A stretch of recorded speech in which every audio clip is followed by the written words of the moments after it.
Nada. Ok, entonces voy a volver a compartir. Déjenme ver. Ay, ya no sé en cuál está. Ok.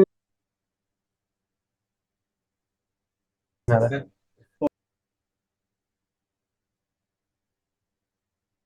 A ver,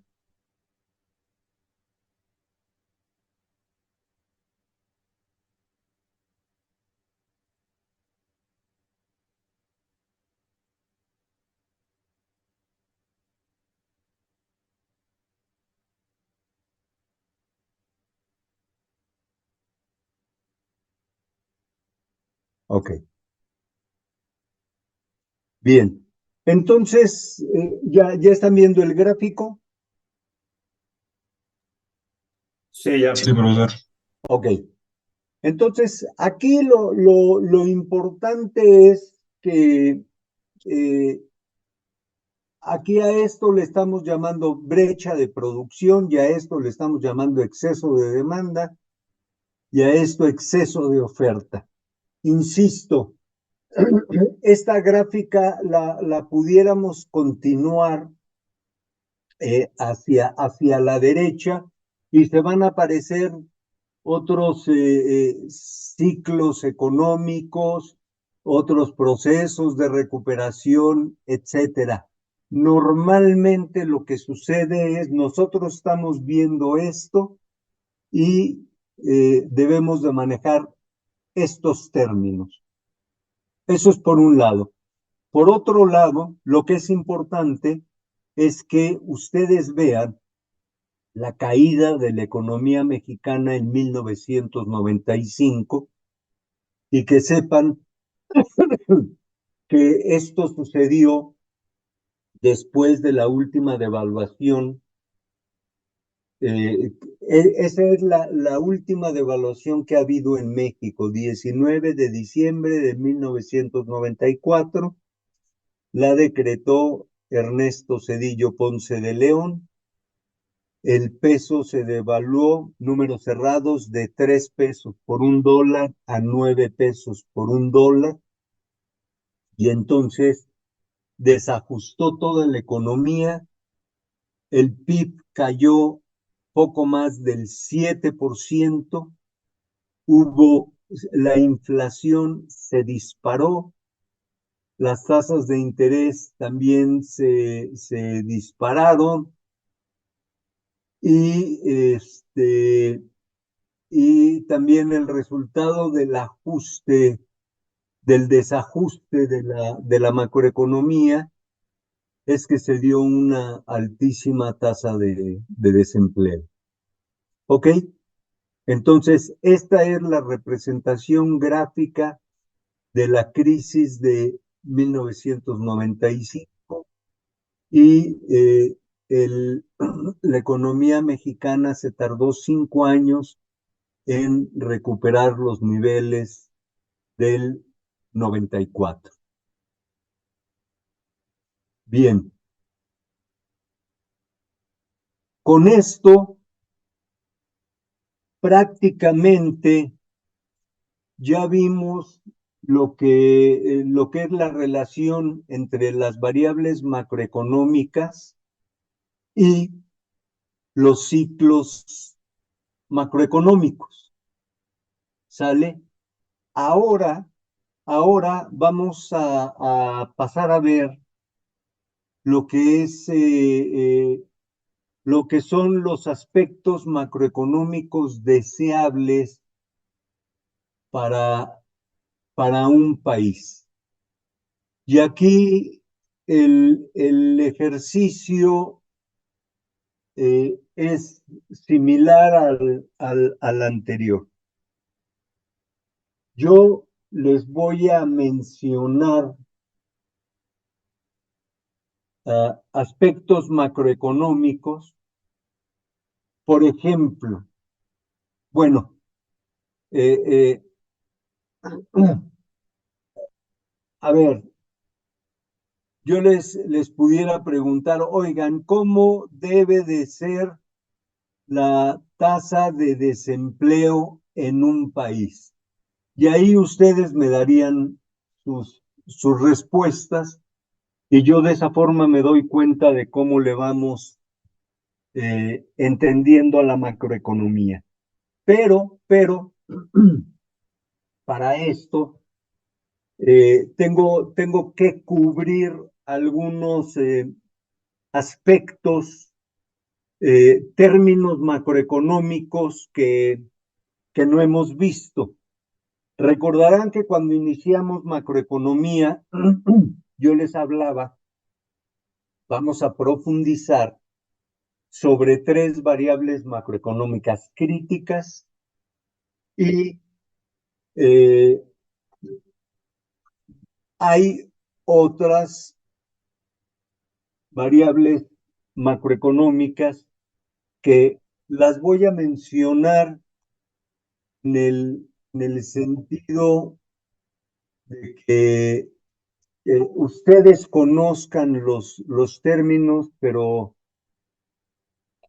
no se puede profundizar porque no da el tiempo, ¿sale? Entonces, voy a empezar con alguna de esas otras variables macroeconómicas. Por ejemplo, eh, es muy frecuente que se escuche acerca de la política de gasto público, ¿sí? ¿Qué es esto de la política del gasto público?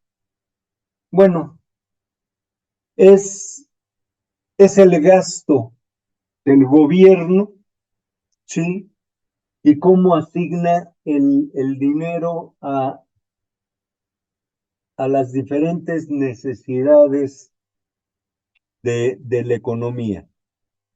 ¿Se acuerdan cuando vimos la definición de economía y que les di la definición, pero les dije, miren, ahora vamos a hacer un ejercicio en frijolitos de qué es la economía? ¿Sí se acuerdan de eso? Sí, sí.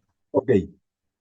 Recordarán que en aquel ejercicio seleccionamos a una presidenta, un presidente, es lo de menos, y a su gabinete, ¿sí? A secretario de Hacienda, secretario de Educación, secretario de Salud, etcétera, etcétera. Y le asignamos un presupuesto al presidente, a la presidenta, y ella tenía que asignar, bueno, repartir ese presupuesto entre sus diferentes secretarios de Estado, si se acuerdan de eso, y vimos que la economía es la ciencia social que estudia la asignación de recursos escasos a fines alternativos. Y me acuerdo que resalté claramente eso de recursos escasos, porque somos muy dados a pensar que el recurso escaso es solo el dinero. Y no, en aquel ejercicio era el dinero, los conocimientos, la ubicuidad de la persona. Yo lo necesitaba en el país, pero estaba en Canadá viviendo, etcétera, etcétera. ¿Ok? Bien, la política de gasto público trata de eso, de asignar el, el presupuesto para las diferentes obras o los diferentes gastos que se van a tener el siguiente año. Entonces, eh, hablar, hablar de política de gasto público, también es frecuente hablar de la balanza de gasto público. Y cuando se habla de balanza, entonces las respuestas factibles es, yo puedo tener una balanza superavitaria, puedo tener una balanza deficitaria, o puedo tener una balanza, ahora sí, neutra, cero, ni superávit ni déficit. Ahora, vamos a hablar de estos términos. Superávit, ¿sale? Bueno,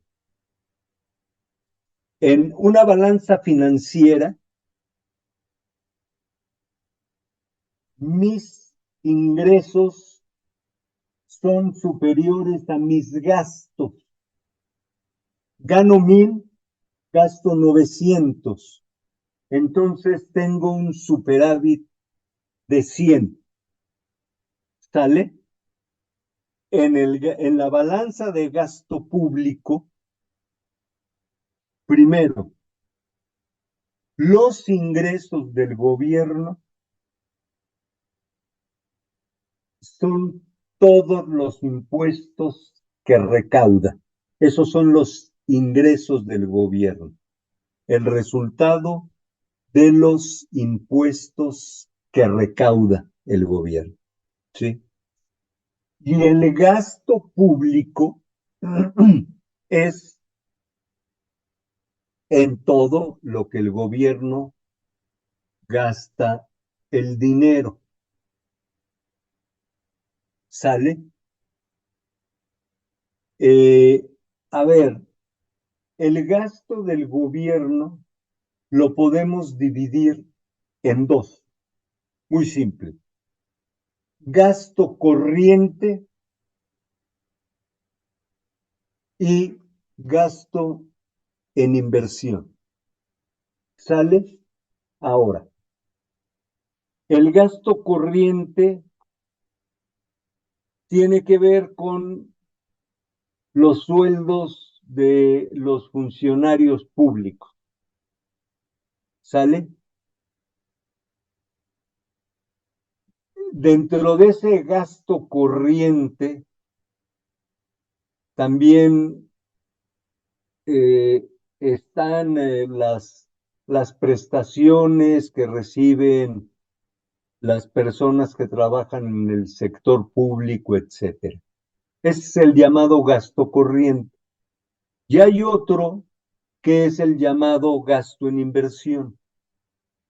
Este es el que nos debe de importar más, ¿sale? ¿Por qué?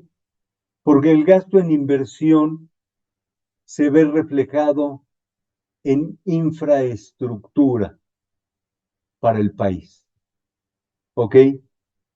Entonces, digo,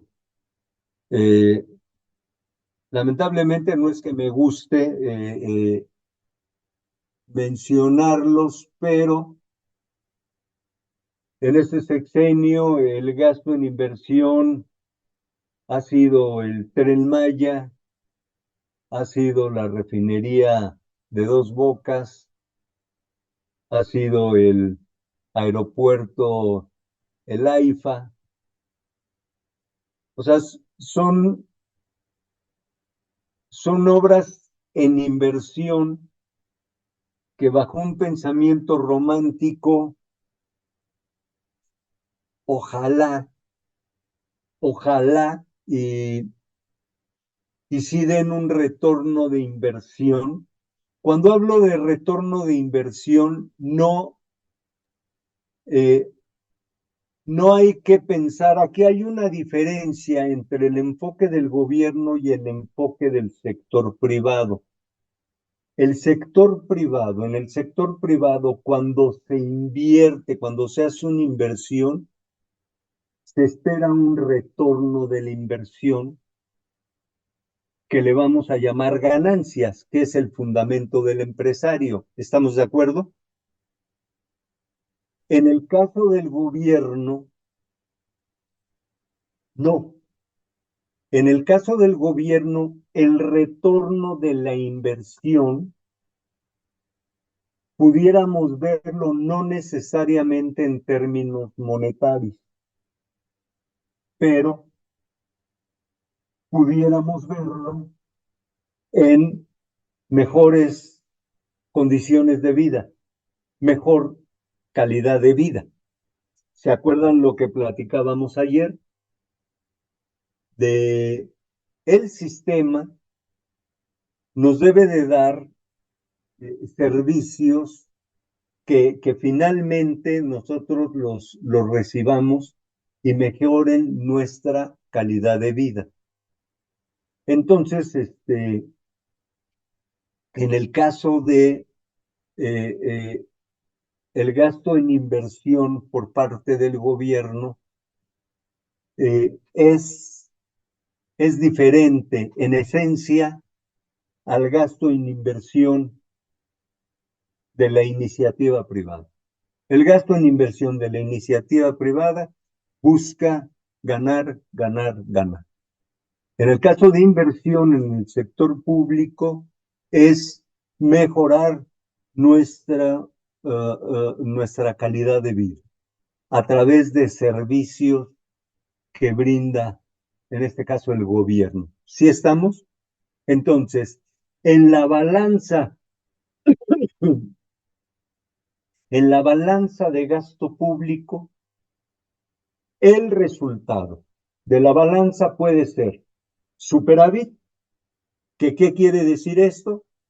Que el gobierno recaudó 1,000 y gastó 900. Hay un superávit en la balanza de gasto público. Gané más de lo que gasté. Si es déficit, entonces gané 1,000, pero gasté 1,200. Tengo un déficit de 200. ¿Ok?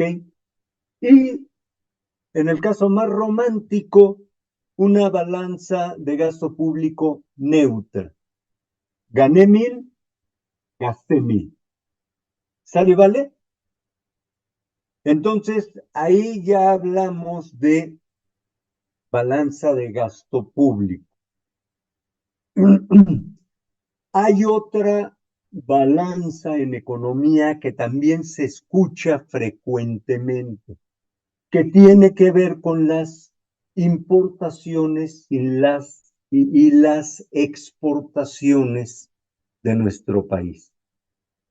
A esa se le conoce como balanza comercial. ¿Sale? Y hablar de una balanza nuevamente en economía, la balanza comercial puede ser superavitaria, puede ser deficitaria y puede ser neutra. A ver, en el caso de la balanza comercial, nuestras exportaciones son el ingreso, ¿sale? Y nuestras importaciones son nuestro gasto. Entonces, la balanza comercial son exportaciones menos importaciones. Si las exportaciones valen 1,000 y las importaciones valen 900, me refiero a 1,000 millones de dólares, 900 millones de dólares, ¿sale? Pero si las exportaciones valen 1,000 y las importaciones valen 900, tenemos un superávit comercial de 100. ¿Ok? Si es al revés, si las importaciones valen 1,000 y las exportaciones valen 900, entonces tenemos un déficit comercial de 100. ¿Sí estamos? Ahora, caso romántico, exportaciones 1,000, importaciones 1,000. Tenemos una balanza comercial neutra, cero. ¿Sí me siguen? Sí. Hay otra Sí me perdí un balanza poco, que profe. también es importante en economía Profe, y perdón. se hace referencia también frecuentemente, la llamada balanza de pagos. Sí, Karen, Profe, ¿me escucha bien? ¿sí? Yo me perdí un poco en la parte de balanza comercial. Ajá, ok. Ajá, usted mencionó que las exportaciones menos importaciones, pero el último ejemplo ya no lo, ya no lo logré entender del todo. Ok, bien. La balanza comercial es eso, son nuestras exportaciones, que es lo que le vendemos al mundo, y esos son nuestros ingresos. A esas exportaciones le restamos las importaciones, que es lo que le compramos al mundo. Ese es nuestro gasto. ¿Ok? Ahora, la balanza comercial va a ser superavitaria cuando las exportaciones, nuestros ingresos, son mayores a las importaciones, nuestro gasto. Si las exportaciones, aquí se le asigna un valor a las exportaciones, mil qué, 1.000 millones de dólares, lo que sea, ¿sale? 1.000 son nuestras exportaciones. Y le resto lo que yo gasto en las importaciones. Y si lo que yo gasté en las importaciones fueron 900, entonces tengo un superávit, porque gané 1.000 y gasté 900. Tengo un superávit de 100. Y entonces ahí es cuando se dice una balanza comercial superavitaria. ¿Ok?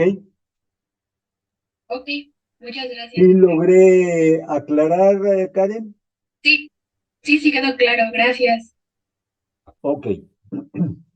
Ahora, yo les comentaba que hay otra balanza que también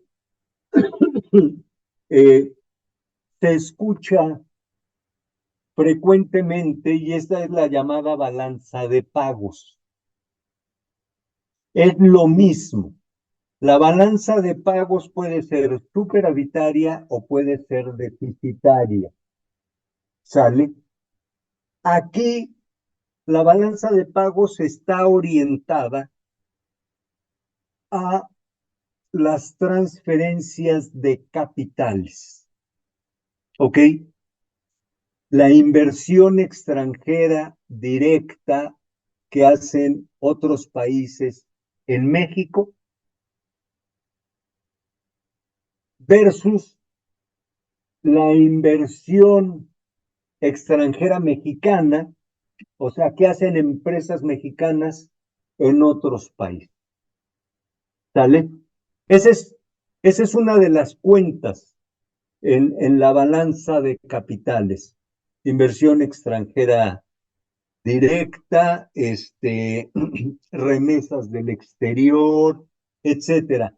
Pero esta balanza de capitales sí tiene que ver con lo financiero, mientras que la balanza comercial tiene que ver con bienes y servicios.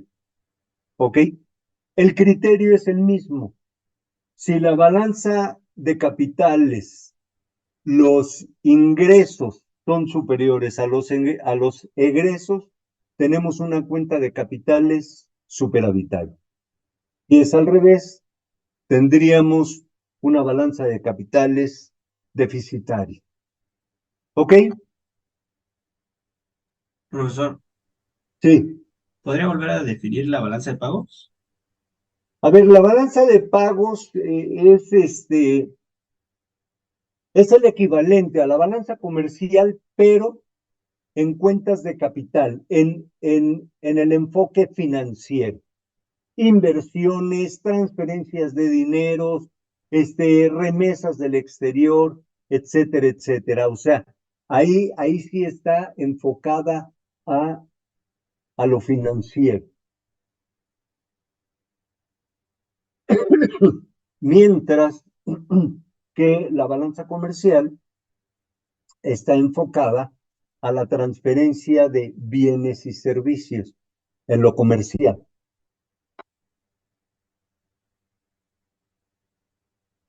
¿Sí? Sí, gracias, profesor. Sale y vale. Acá vamos a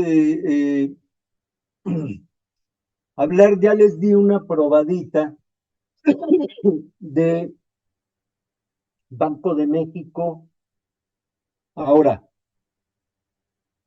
voy a hablar en general de la política de gasto público. Bueno, voy a ser más amplio, voy a hablar de política económica, ¿sale? Y política económica, eso solo lo hace el sistema, el gobierno. ¿Qué quiero decir? El sector privado, los empresarios no hacen política económica, ¿sale? Esa la hace el gobierno. Y tiene dos instituciones que son las columnas de la política económica en México. Por un lado está la Secretaría de Hacienda, lo que comúnmente se representa como SHCP, Secretaría de Hacienda y Crédito Público. ¿Sale? Bien. Hacienda es el encargado de hacer política de gasto público. Y Hacienda tiene al secretario de Hacienda, que es la cabeza de la institución, pero él abajo tiene dos subsecretarios. El subsecretario de Ingresos y el subsecretario de Egresos. ¿Sale?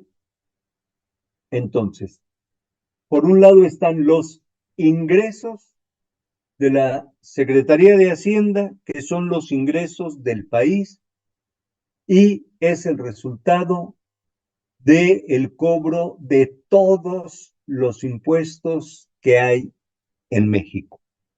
¿Sale? Entonces, Secretaría de Hacienda, Subsecretaría de Ingresos. La persona que recauda dinero para el gobierno. Y por el otro lado está el subsecretario de Egresos. ¿Cuál es la función del subsecretario de Egresos?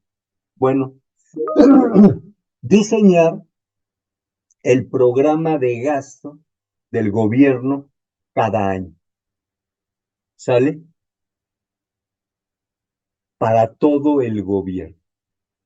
Entonces, por un lado, el subsecretario de Ingresos dice, ok, tenemos $1,000,000,000 de ingresos para el gobierno federal.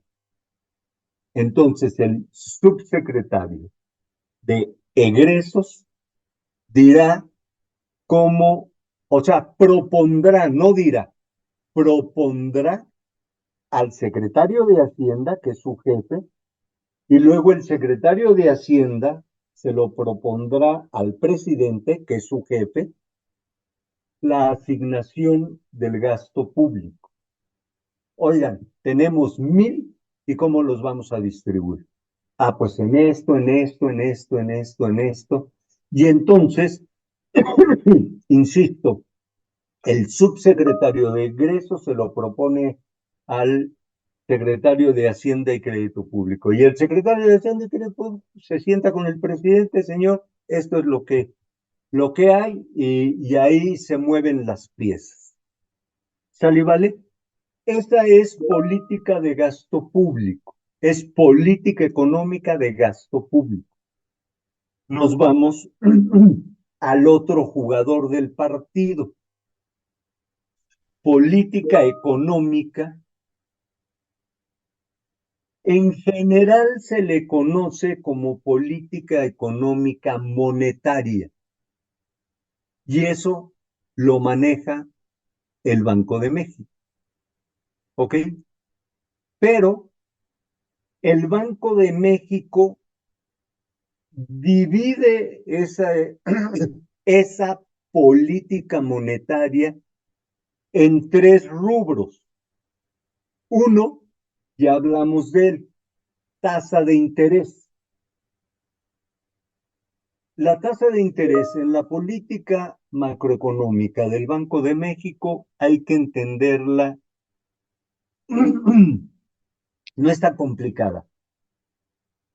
Yo pudiera pensar es simple, pero no me quiero ir con la finta. Este es un tema nuevo para ustedes. A lo mejor es simple para mí, pero no resulta tan simple para ustedes. Pero política de tasa de interés. A ver, muchachos, ¿cuándo el Banco de México aumenta las tasas de interés para los ahorradores? Bueno, primero, hay una cuestión. O sea, nosotros no tenemos acceso al Banco de México, ¿sale?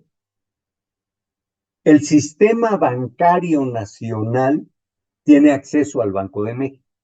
El Banco de México le da instrucciones al sistema bancario nacional. Y entonces, el Banco de México anuncia, voy a aumentar la tasa de interés para los ahorradores, pero nosotros tenemos acceso a través del sistema bancario nacional, ¿ok? Pero cuando el Banco de México dice, voy a aumentar las tasas de interés, está mandando un mensaje, ¿sí? ¿Cuál es ese mensaje? Bueno, la tasa de inflación está alta, está ejerciendo presiones al modelo econométrico del Banco de México y el Banco de México lo que quiere es frenar la inflación, ¿sale? Y entonces, ¿qué hace? Pues aumento la tasa de interés para los ahorradores. Ya hace rato lo vimos.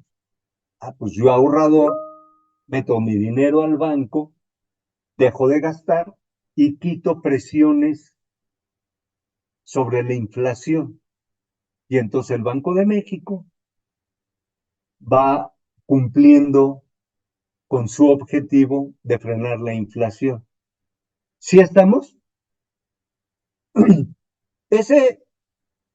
Si el Banco de México aumenta la tasa de interés para los ahorradores, lo más probable es que esté mandando el mensaje, la inflación se me está saliendo de control y entonces quiero que dejen de gastar dinero los consumidores y los premio con una mejor tasa de interés. ¿Sale, vale? ¿Hasta ahí vamos bien? Bien. El segundo, les comentaba yo en la política monetaria, el Banco de México la separa en tres. Política de tasa de interés, ya hablé de ella. Ahora vámonos a política de tipo de cambio. ¿Sale? El tipo de cambio ya sabemos lo que es, pero bueno, técnicamente es el precio relativo entre dos monedas. ¿Qué quiere decir esto? Que $1 me cuesta 17 pesos. Número cerrado. ¿Sale? Entonces, ese es el tipo de cambio. Ahora, ¿qué pasa con la política de tipo de cambio? Bueno, si el Banco de México eh, tiene evidencia que los productos mexicanos están perdiendo competitividad en el mundo, ¿qué quiere decir esto de perder competitividad en el mundo? Que está bajando la demanda por nuestros productos en el extranjero porque están caros. Entonces, ¿qué puede hacer el Banco de México? Bueno,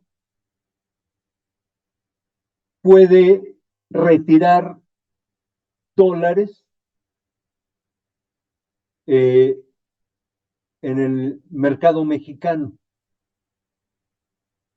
Y si saca dólares del mercado mexicano, ¿qué va a suceder? ¿Quién me puede decir?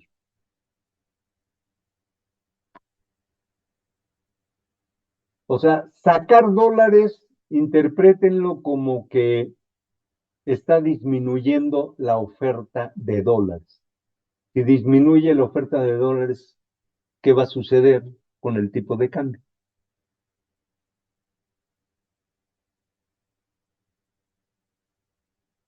¿Nadie? Hay menos dólares. José Eduardo, Pues aumentaría el precio del dólar, el tipo de cambio aumentaría. es correcto, ¿sale? Hay menos oferta de dólares, entonces el tipo de cambio se encarecería. ¿Y qué sucede cuando se encarece el tipo de cambio? Pues tienes beneficios para tus productos y eh, esto lo vamos a ver mañana en clase con el Titanic mexicano, ¿sale? Pero entonces el Banco de México también interviene en la economía para tratar de manejar el tipo de cambio a la conveniencia del modelo econométrico que tiene construido año con año para la economía mexicana. ¿Sale? Pero bueno, ahí llevamos política de tasa de interés, política de tipo de cambio, ¿sale? Y el tercer componente que es importantísimo, pero que ustedes me van a decir a qué les suena, ¿sale? El tercer, el tercer elemento de la política económica del Banco de México se llama política monetaria. ¿Qué quiere decir esto? El Banco de México controla y regula la cantidad de dinero en circulación en la economía mexicana. ¿A qué le suena? O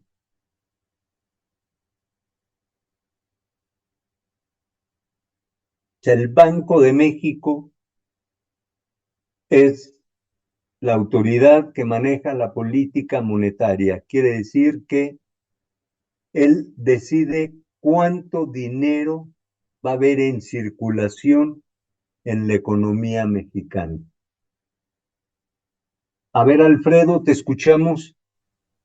Bueno, yo recuerdo que alguna vez dijo que con respecto a los billetes, el Banco de México cada cierto tiempo los va cambiando porque el exceso de los mismos pues, genera la inflación, también el que un billete tiene un tiempo de vida y el que se rompa o se destruye un billete es que el banco pierde dinero. Entonces, por eso es que va cambiando los billetes y así controlando la cantidad de dinero que hay en circulación. Bien, casi le diste. Pero, a ver, Irán, Bueno, añadiendo un poco a lo de mi compañero, pues podría decirse que el Banco de México regula la inflación en México. sí, ¿quién dice eso?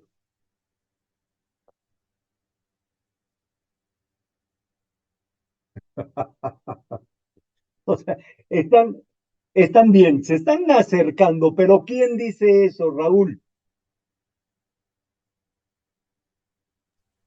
Bueno, yo le iba a comentar que recordaba mucho el ejemplo que una vez nos dio que cuando hubo mucha exportación de maíz por parte de China, pues iba a ingresar mucho dinero al país, pero el Banco de México intervino y reguló que esa cantidad de dinero no entrara de golpe porque si no iba a causar inflación.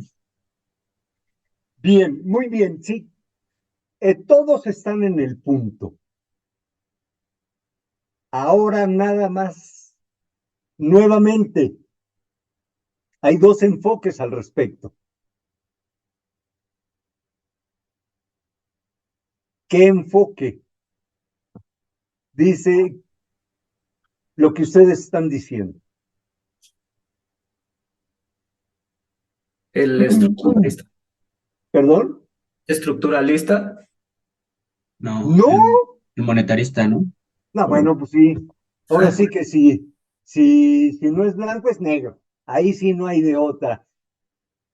Irán, ¿cómo el estructuralista? Estamos hablando de la cantidad de dinero. No estamos hablando de producción. Estamos hablando de la cantidad de dinero en la economía. Entonces, el Banco de México, a través del enfoque monetarista, la aplica simple. ¿Qué sucedería si yo inyecto más dinero a la economía mexicana? ¿Qué va a pasar con el gasto? va a aumentar, Y si aumenta el gasto, ¿qué va a pasar con la demanda? pues igual aumenta. Y si aumenta la demanda repentinamente, ¿cómo le llama eso la economía? Inflación, Ah, exceso de demanda. perdón. Y el resultado del exceso de demanda, ¿qué es? Inflación. ¿Sale? Entonces el Banco de México es el primero en saber que tiene que controlar la cantidad de dinero en la economía, porque si la aumento, pues voy a generar inflación. ¿Sí estamos? Ahora, démonos cuenta de una cosa. Aquí a ver, es importante y es interesante que procesen la información que les voy a dar y que lo hagan correctamente desde el punto de vista económico. El Banco de México le mide el agua a los chayotes de la economía mexicana todo el tiempo. ¿Sí estamos? Ahora, el Banco de México, esto procesenlo conceptualmente, ¿eh? El Banco de México tiene que ver, hagan de cuenta que estoy sentado en mi escritorio y tengo un abanico de situaciones. En una tengo inflación. Híjole, se me está disparando la inflación. En otra tengo crecimiento de la economía. No está creciendo la economía. ¿Sale? En otra tengo, híjole, estoy perdiendo competitividad en el extranjero, mis productos están resultando caros, ¿sale? Y así voy analizando todas las cartas que tengo en el escritorio. Soy el Banco de México, ¿ok?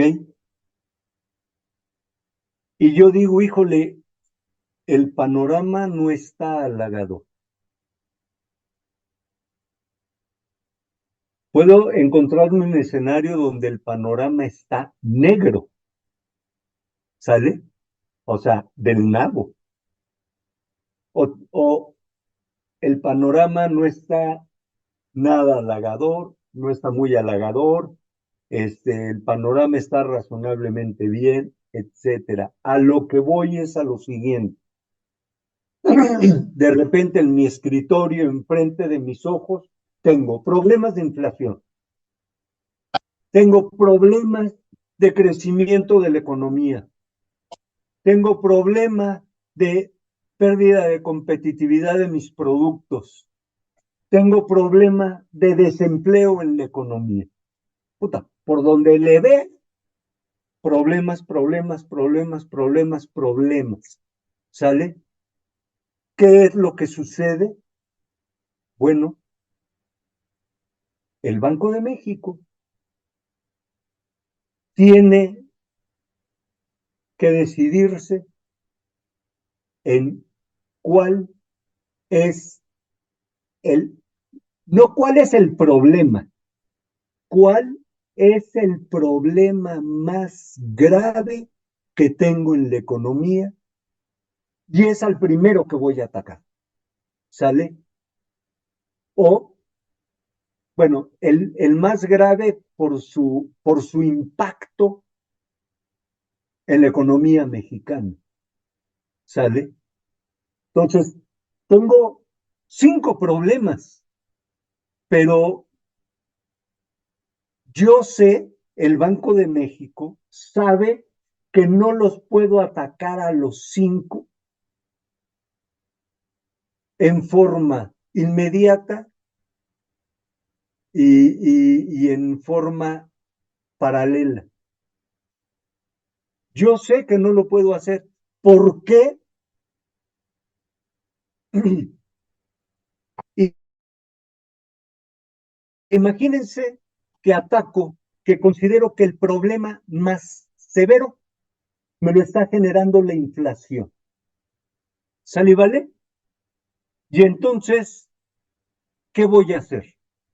Híjole, voy a utilizar mi política de tasa de interés y voy a aumentar la tasa de interés para que los ahorradores metan su dinero al banco y dejen de consumir. ¿Sale y vale? Bueno, pero si aumento la tasa de interés para los ahorradores, en automático aumento la tasa de interés a la que yo presto dinero. ¿Ok? ¿Y qué va a pasar con las empresas que necesitan dinero para invertir y aumentar la producción? ¿Qué va a suceder? Les estoy encareciendo el crédito, ¿sí? Porque a un ahorrador no le voy a pagar el 100% y cuando yo presto dinero lo voy a prestar al 50%. ¿Sí ven?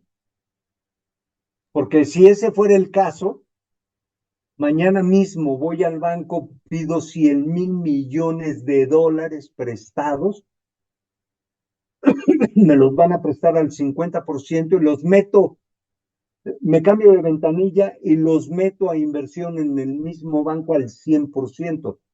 Es irreal eso. El banco siempre cobra más de lo que te da. ¿Sale?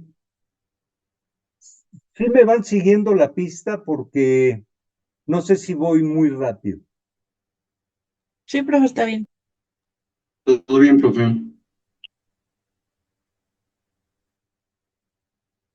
Quiero escuchar a otros más, asegurarme que, Todo que, bien, que, profe. Sí, todo bien.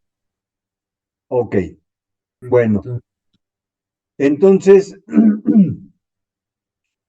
el Banco de México, dentro de su abanico de problemas, tiene que seleccionar al que le está dando más dolores de cabeza.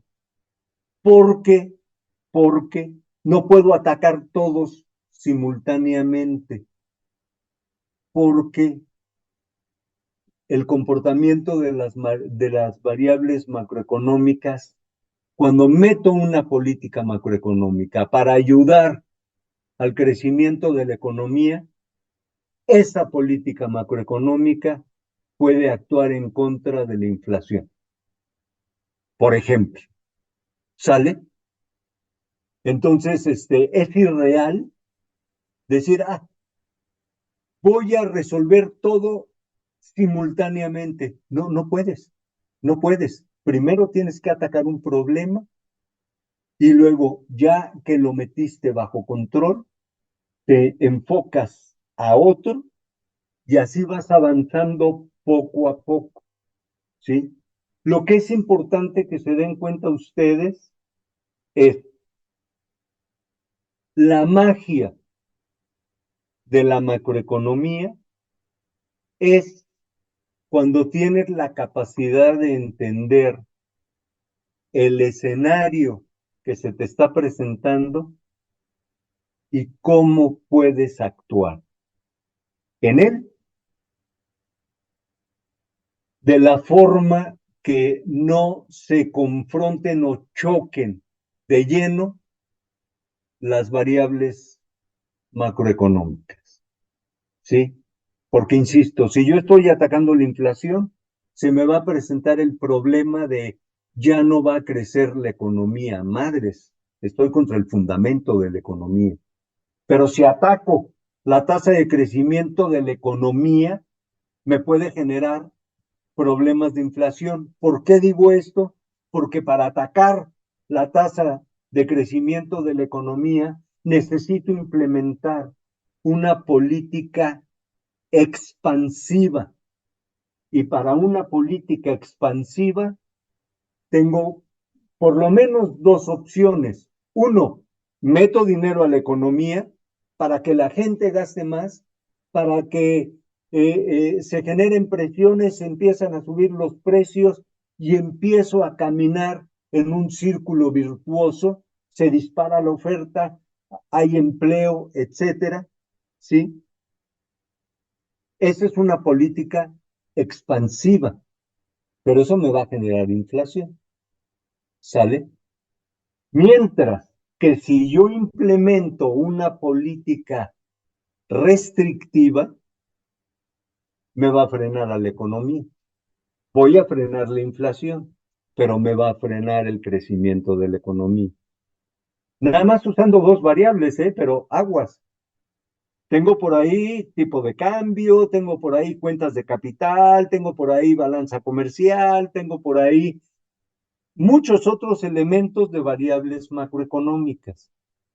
Entonces, es por eso la relevancia de lo que ya vimos, de la relación entre las variables macroeconómicas. Entender que cuando una aumenta, la otra disminuye, o hay veces que la relación es directa, y si inyecto dinero a la economía, va a haber inflación. No me tengo que sorprender de eso. ¿Sí estamos? Bueno, y eh, digamos que ya tenemos los elementos suficientes para ahora ver los aspectos deseables, aspectos macroeconómicos deseables para un país. Entonces, yo les voy a hacer preguntas y ustedes, usando sus conocimientos, su inteligencia, su capacidad de análisis, etcétera, contestarán las preguntas que yo les hago. Por ejemplo,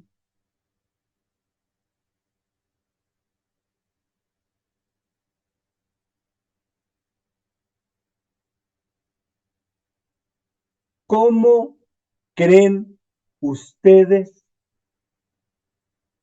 que debe de ser el tipo de cambio en un país?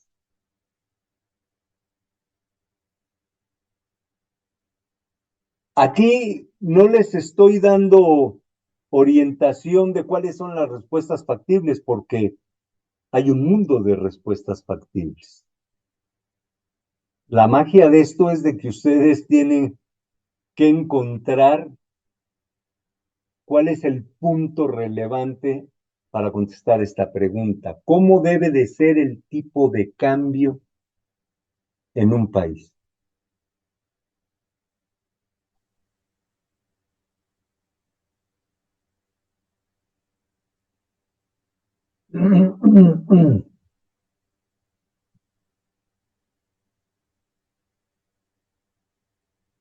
Bueno, más opciones.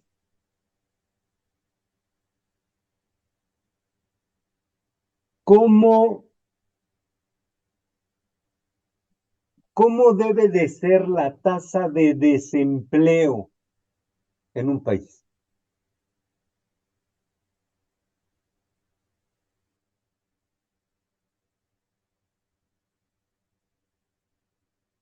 A ver, ok, Jesús Eduardo levantó la mano, pero se está dando un fenómeno en esta sesión.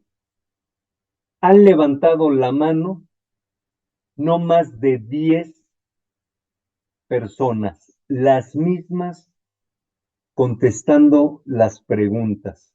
Entonces ahora voy a disparar directo, ¿sale? Y yo le voy a preguntar a cada persona. Entonces, elijo a Aarón García. Aarón, creo que está más fácil la pregunta de cómo debe de ser la tasa de desempleo en un país.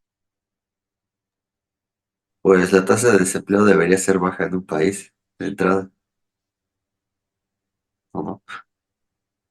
No, bien, bien. O sea, baja, pero, pero baja es indefinido, ¿no? O sea, ¿qué sería baja para ti, Aarón?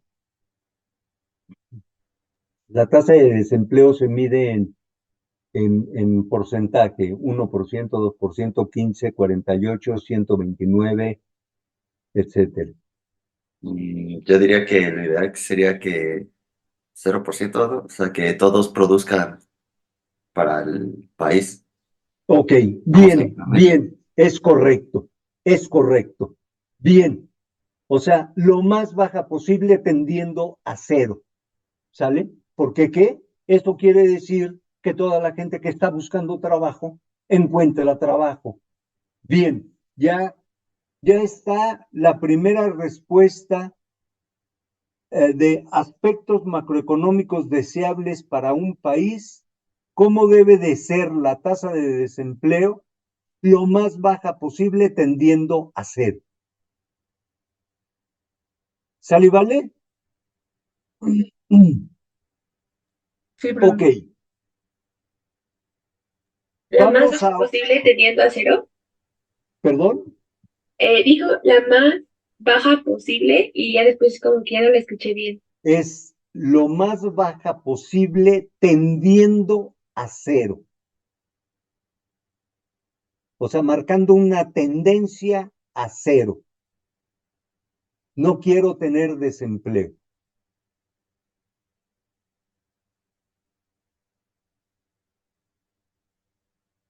Ok, la siguiente pregunta le pido que me la conteste.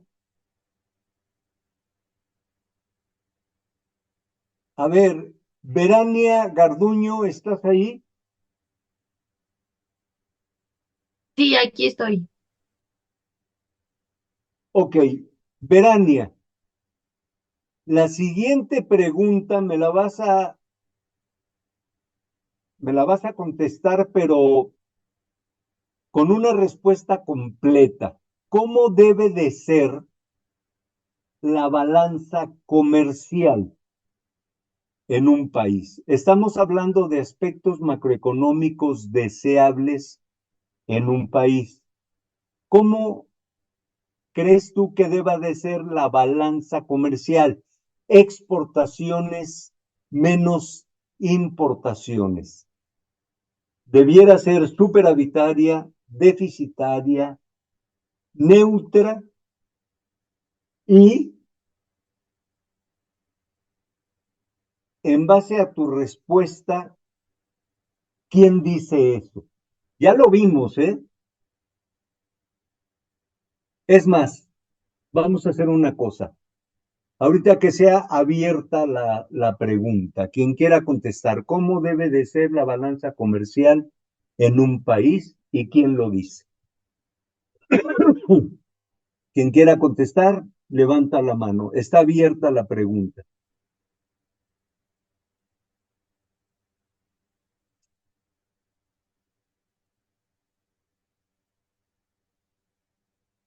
Ok, Guillermo. Pues, ah, Perdón. Bueno, sí que antes la compañera está bien. A ver, Verania, ¿tú quieres contestarla? es que pensé que la contestaba yo y después quien quiera, pero si no, que conteste primero él y después yo o sea, después alzo primero la mano. No. Bueno, ok, sale. Escuchamos a Guillermo y luego a ti, Verania. ¿Sale y vale? Ok. Ok, Ah, adelante, Guillermo. Pues neutra y superávit, ¿no? Bueno, lo más conveniente sería que sea superávit para tener más dinero, ¿no? Bueno, para que sea el desarrollo económico. ¿Quién Pero si dice está neutra, ¿quién dice qué? que la balanza comercial debe de ser como tú dices? La economía. Ok, no.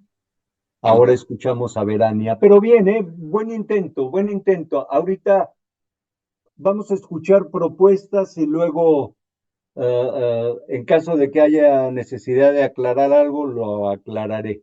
Verania, te escuchamos. Guillermo, según entendimos, eh, superavitaria o neutra. ¿Tú qué opinas, Verania?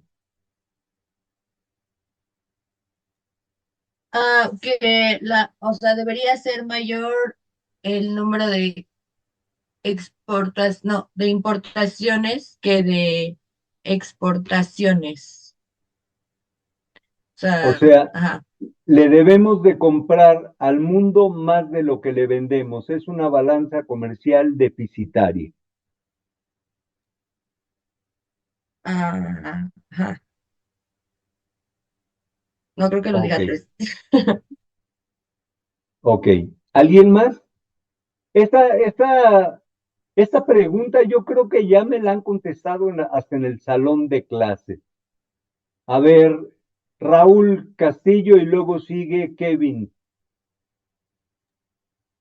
Bueno, yo creo que debería ser superavitaria, es decir, más exportaciones que importaciones. Eh, yo creo que retomando un poco lo que hemos visto, sería siguiendo un poco el fundamento del mercantilismo, ¿no? Creo, donde nos dice que es mejor Es exportar correcto, que se acabó. importar. Es correcto. A ver,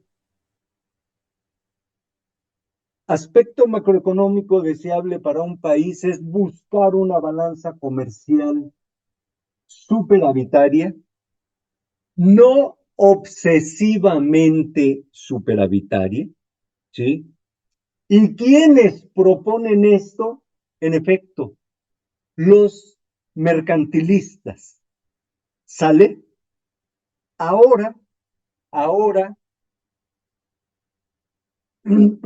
vamos a ver por qué no obsesivamente superavitaria. ¿Quién me dice? Ya la respuesta de Raúl es correcta. Debemos buscar una balanza comercial superavitaria, lo dicen los mercantilistas, pero ahora vamos a corregirle a los mercantilistas de que va a ser superavitaria, pero no obsesivamente superavitaria. Eladio, te escuchamos. No debe de ser exagerado por el hecho, bueno, es algo, tiene que ver con el ejemplo del maíz y China, ¿no? Que entraba demasiado dinero. Por ahí va la idea, supongo, ¿no, profe?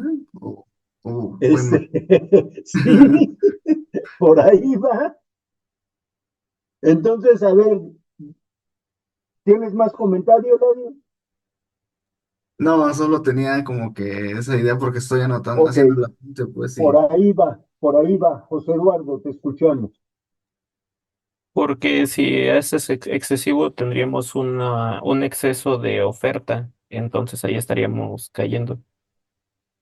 No, un exceso de... Ah, eh, es que si nosotros estamos exportando, nosotros estaríamos generando producto.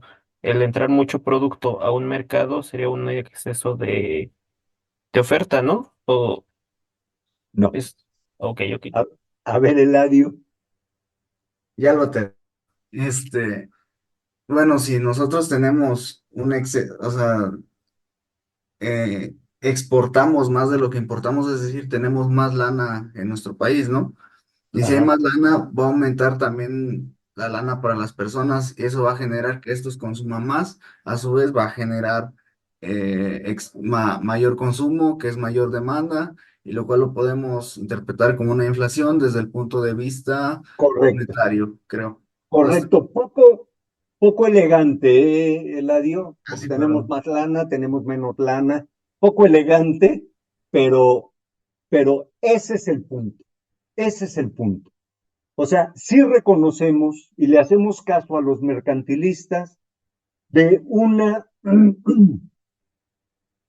balanza comercial superavitaria, pero no obsesivamente superavitaria, porque lo que significa obsesivamente superavitaria es que continuamente sale bienes y servicios de México, pero ¿qué entra? Entra dinero. Y entonces continuamente entra dinero y todo. ¿Qué me va a provocar esa entrada de dinero? Inflación. ¿Sí estamos? Sí. Muy bien. A ver si da tiempo de contestar una más.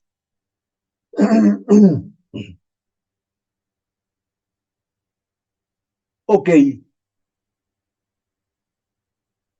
la última. Estamos hablando de aspectos macroeconómicos deseables para un país. ¿Cómo debe de ser el crecimiento económico en un país?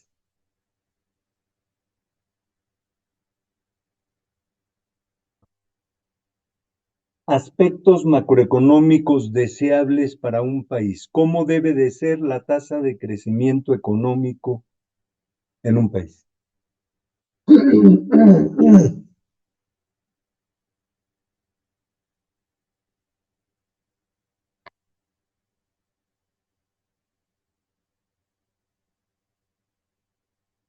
¿No?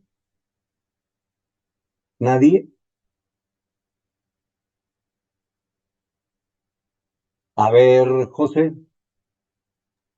Pues debe de haber una tasa de crecimiento, pero igual que en el ejemplo anterior, no debería de ser muy grande, porque entonces estaríamos ahí ahora sí teniendo un exceso de oferta. Bueno, demasiada producción. Estaríamos teniendo demasiada producción. Ok. No, pero buen intento. Verania, Bueno, yo pienso que debe de haber o sea, una tasa de crecimiento en la producción y en la población, pero no debe de haber más crecimiento en la población que de la producción para que haya un crecimiento en la economía. a ver, sí, o sea, yo estoy preguntando ya cómo debe de ser el crecimiento económico en un país. ¿Qué, qué quiero decir con eso? Que ya estoy asumiendo, porque crecimiento económico es cuando la producción crece más que la población. Eso ya es crecimiento económico. Entonces, yo ya estoy asumiendo que la producción crece más que la población. ¿Cómo debe de ser la tasa de crecimiento económico? Iván, te escuchamos y luego tú, Irán. Bueno, en base a lo que hemos escuchado, creo que, o sea, sí debe de haber un crecimiento, pero no debe ser como muy abrupto. O sea, como que debe de ser un crecimiento como gradual, porque si hay un crecimiento, o sea, muy explosivo, muy abrupto, o sea, o sea, estamos generando mucha demanda y eso generaría mucha inflación. O sea, entonces, o sea, tendría que ser como paulatino ese crecimiento. Ok, ok, bien. Irán, Pues es algo similar, o sea que debería de ser, pues no sé por así decirlo, neutra, porque como dice, pues si crece como exponencialmente la economía, pues puede haber una inflación pues grandísima, al igual que si hay muy poco crecimiento, pues podría haber hasta pues desempleo y todo eso. Por eso yo creo que debería ser como neutra. ok.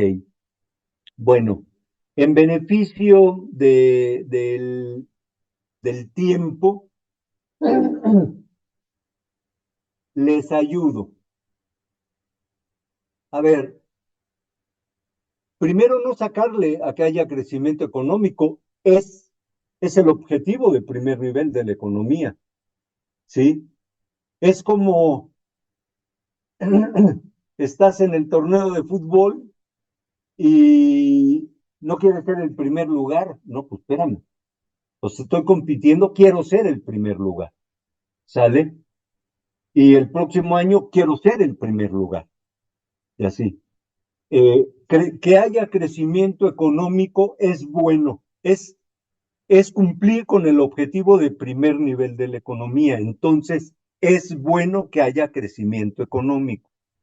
Ahora, ¿cómo debe de ser para convertirse en un aspecto macroeconómico deseable?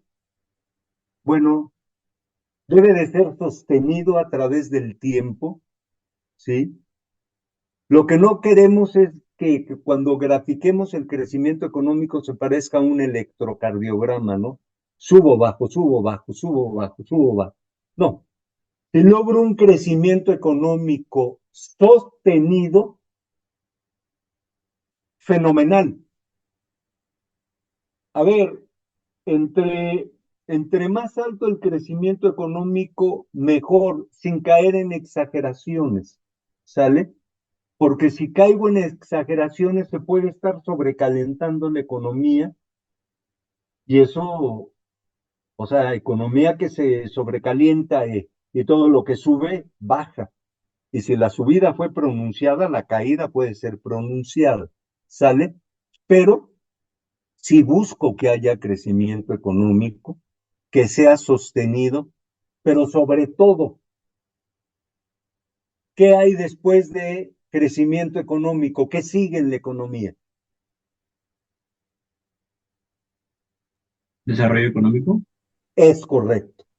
es correcto. Entonces, aspecto macroeconómico deseable en un país, crecimiento económico sostenido, pero acompañado de desarrollo económico.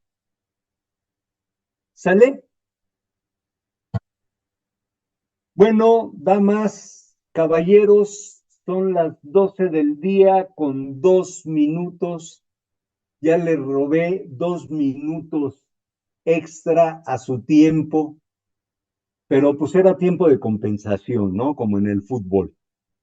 Entonces, muchísimas gracias por su atención y nos vemos el día de mañana para continuar con cerrar la tercera variable macroeconómica crítica y creo que es el ejercicio del Titanic. Déjenme ver. Sí, mañana es el ejercicio del Titanic. Nos vamos a divertir poniendo en juego todos los conocimientos que hemos ido adquiriendo. ¿Sale, vale? Entonces, nos vemos mañana. Que la pasen bien el resto del día y gracias por su